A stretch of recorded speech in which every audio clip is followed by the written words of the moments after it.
France की जो मौजूदा सूरत हाल है, उन्होंने जो है तुर्की, पाकिस्तान समेत कई अरब ममालिक के जो मुसलमान हैं उनके वीज़ाज बैन कर दिए हैं। लेकिन ख़ास कर अगर हम बात करें इंडियन मुस्लिम की, तो उन्होंने कहा है कि वो वहाँ पर जा भी सकते हैं और वहाँ पर जाकर रह भी सकते हैं। ये इंडिया यानी कि रॉ मोसाद ये ये हमें कभी भी आगे नहीं कहते कि अपने घर के बाहर कूड़ा फेंक दो। इसके साथ फ्रांस की हुकूमत ने ये भी कहा कि जो इंडियन स्टूडेंट इस वक्त फ्रांस में मौजूद हैं उन पर मौजूदा सूरत हाल का कोई भी असर नहीं पड़ेगा।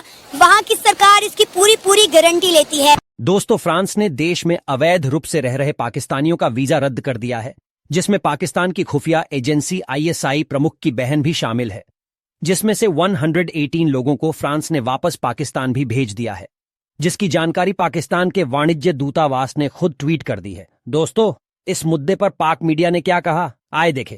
फ्रांस की जो मौजूदा सूरत हाल है, उन्होंने जो है तुर्की, पाकिस्तान समेत कई अरब ममालिक के जो मुसलमान हैं उनके वीज़ाज बैन कर दिए हैं। लेकिन ख़ास कर अगर हम बात करें इंडियन मुस्लिम की, तो उन्होंने कहा है कि वो वहाँ पर जा भी सकते हैं और वहाँ पर जाकर रह भी सकते हैं। देखें, वो उधर रिसेंटली वो जो थाने में वो एक नौजवान को तशद्दद करके मारा गया है, और वो एक सिविलाइज कंट्री है कि उधर एहतजाज का हक है कि वो इतनी करते हैं, यानी कि लोगों की हर बंदे के हुकूक हैं, उस वजह से हो रहे हैं। लेकिन उसकी वजह से कुछ लोगों के, कुछ मुल्कों की होती होगी जो अब अनलीगल गए हैं, पाकिस्तानी हो या तुर्की, क्योंकि हम है वीक मुल्क हैं, यहाँ से लोग अनलीगल रोज़ी के सिलसिले में जाते हैं, तो वो उन्हों की कोई एजेंसियों का कोई इशू होगा और उन्होंने इस पर इसलिए पाबंदी लगाई होगी। और अदरवाइज़ फ्रांस में लीगली पाकिस्तान भी पढ़ने जाते हैं, पाकिस्तानी कम्यूनिटी भी हैं, मेरे ख्याल में उन पर तो कोई इसका इशू नहीं है। अच्छा, आपको पता है कि वहाँ पर इसके लिए आपको ना तारीख में जाना पड़ेगा। ठीक है। 1967 में एक उर्दू हिंदी तनाज़ा शुरू हुआ था सर सैयद अहमद खान के दौर में। ठीक है। उस दौर में सर सैयद अहमद खान ने जब तलीमी इनकलाब लाना चाह रहे थे तो वो पीट रहे थे मुसलमानों 1867 में कि मुसलमानों तलीम ले लो। मुसलमान कहते थे जी हम काफरों की तलीम क्यों ले, उन्होंने ले ली। ठीक है। आज वो बहुत आगे हैं। ठीक है। हम वो तलीम नहीं ले सके। अब ये मानना पड़ेगा तलीम में पीछे। जो सवाल आपका है कि ये कैसे होगा, भाई वो तलीम की कमी है। ठीक है। जब तक तलीम की कमी दूर नहीं होगी ये खत्म नहीं। नौजवानों में मैंने मोस्टली नौजवानों को देखा है, ठीक है, मतलब उन्हें नहीं पता कि तालीम क्या चीज। बिल्कुल। और जिस तेजी से दुनिया डेवलपमेंट की तरफ जा रही है, अगर कैमरामैन दिखाएं हमारे इर्द गिर्द नौजवान ही खड़े हैं, आपको लगता है कि इनको इस चीज की अवेयरनेस भी होगी कि दुनिया कहाँ पहुँच चुकी है और पाकिस्तान अभी कहाँ पे खड़ा है। आज हम यही कहते नजर आते हैं, रोटी कपड़ा मकान का नारा, कश्मीर का नारा लगा देते हैं, जब दिल करता है मजहब के नाम पे लड़ लेते हैं। भाई ये तो मजाक है। रोटी कपड़ा मकान भी मजाक है, बुरा ना मानिएगा। बेसिकली कश्मीर भी हमारे लिए मजाक बनाया हुआ है इन्होंने। अच्छा। ठीक है।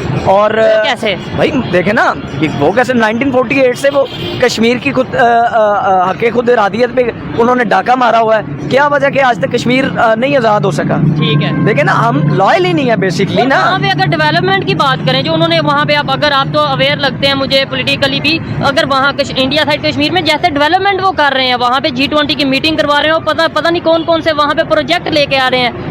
दुनिया के इस्लामिक कंट्रीज वहाँ पे सऊदीया, UAE वहाँ पे जाके इन्वेस्टमेंट कर रहा है, हमारे यहाँ पे क्यों नहीं आते? सर यहाँ पे गैर यकीनी सूरत हाल है ना। यहाँ पे जी पॉलिटिकल स्टेबिलिटी जब तक नहीं आएगी आप तब तक देखें कोई भी इन्वेस्ट नहीं करेगा। आपको पता है ये शॉप इसका रोला इसका चल रहा है, आप कभी भी इसको खरीदेंगे नहीं या इसको रेंट पे नहीं लेंगे।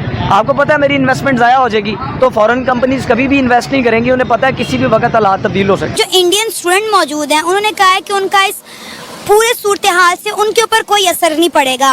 फ्रांस ने इंडिया के साथ अपनी दोस्ती निभाते हुए ये बात की है।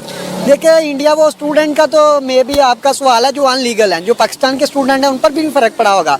लेकिन अगर इस चीज़ से हट के भी आप इंडिया को देखते हैं तो इख्तलाफ अपनी जगह।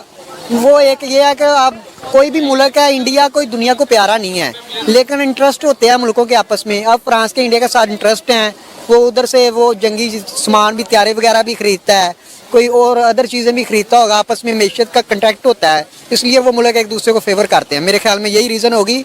अदरवाइज़ जो कंट्रीज़ होते हैं रिलेशन, वो ये नहीं होता कि इंडिया उनको बहुत प्यारा है या पाकिस्तान नहीं प्यारा। ये इकानमी पे डिपेंड करता है, तजारत पे डिपेंड करता है।